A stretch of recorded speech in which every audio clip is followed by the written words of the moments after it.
We're going to start off this shoulder stretch sequence, guys, with the banded lat stretch. This is one of my favorites. We're going to step back so we got nice tension in the band, nice neutral spine.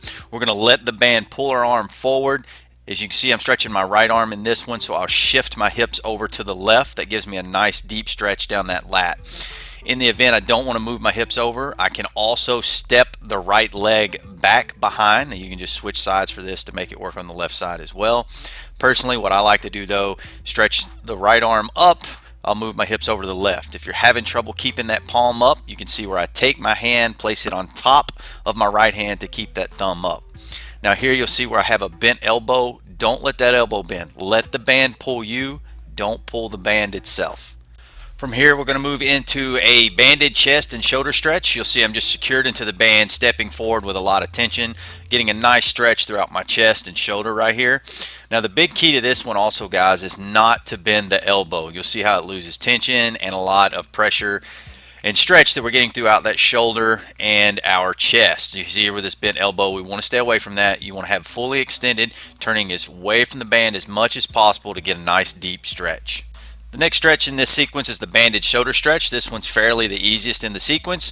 We're going to secure ourselves into the band, locking our arm out overhead, stepping in, a lot of tension in the band, pulling our arm back behind us, getting a nice deep stretch throughout the tricep and shoulder. The final stretch in this sequence is going to work on our tricep and lat a little more. We're going to secure ourselves into the band at our elbow. We're going to step in, allowing the band to pull us back again, keeping the elbow close to the head.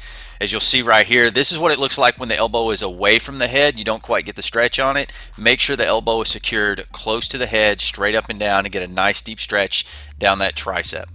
Now we're going to move into stretching out our wrist. We call this one the clock stretch because your hand placement can be at 12, 3, 9, and 6 o'clock. The keys to this, guys, is constant pressure and tension throughout the shoulder and elbow. I'm constantly pressing into this. I like to do it on an elevated position so I have some leverage.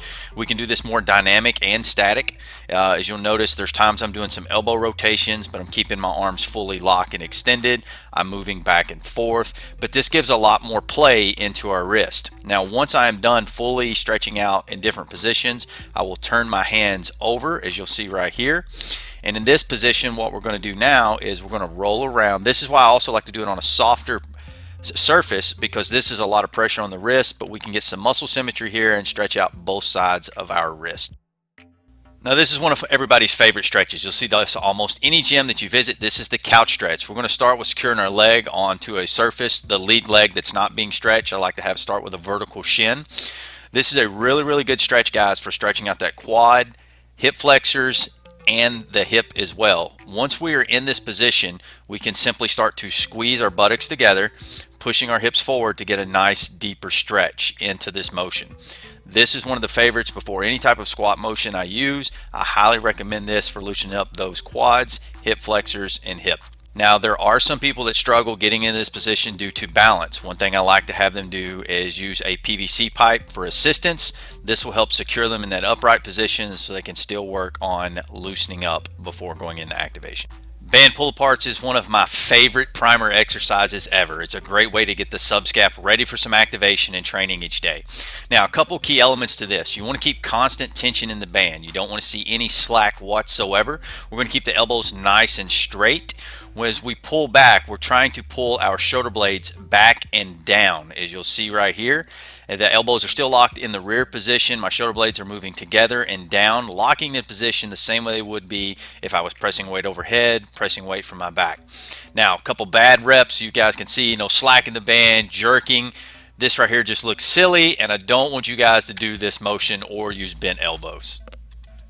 The pass-through is a great exercise for getting some rotation in the shoulders and activated for weightlifting. Now, when we're doing this, you don't have to go all the way back to touch a small of your back. Just go back as far as you can. But the key element to this is constantly be pushing on the bar, or you can do these with a green or red band and just make sure you're pressing out. But if you notice, if I'm using any of the bands or the PVC pipe, that my elbows are staying locked. I'm not bending my elbows throughout this movement or throughout this rotation. This would be a great activation, guys, for getting those shoulders ready for some training.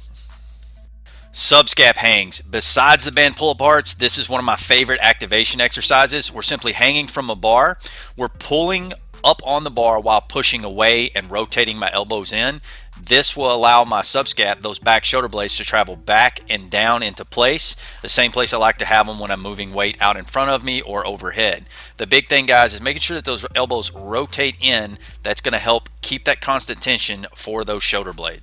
The last exercise I like to do for my primer is some elbow rotations. We're going to start with the barbell on our back with a closed grip. I'm going to keep that barbell in place, and if you'll notice, I'm going to rotate my elbows out in front of me as high as I can get them. Now, when I'm doing this exercise, guys, make sure to maintain a nice neutral spine. Don't overextend at the rib cage and leaning back. Once I have finished working on these elbow rotations, I will move into just basically some wrist curls, where I'm going to leave the barbell behind me. I'm going to open up my hands and just use my fingertips to curl the weight back and forth into my hand. This is another way to stretch out the tricep, another way to stretch out the wrist, just getting it primed for some activation before we start moving some weight today.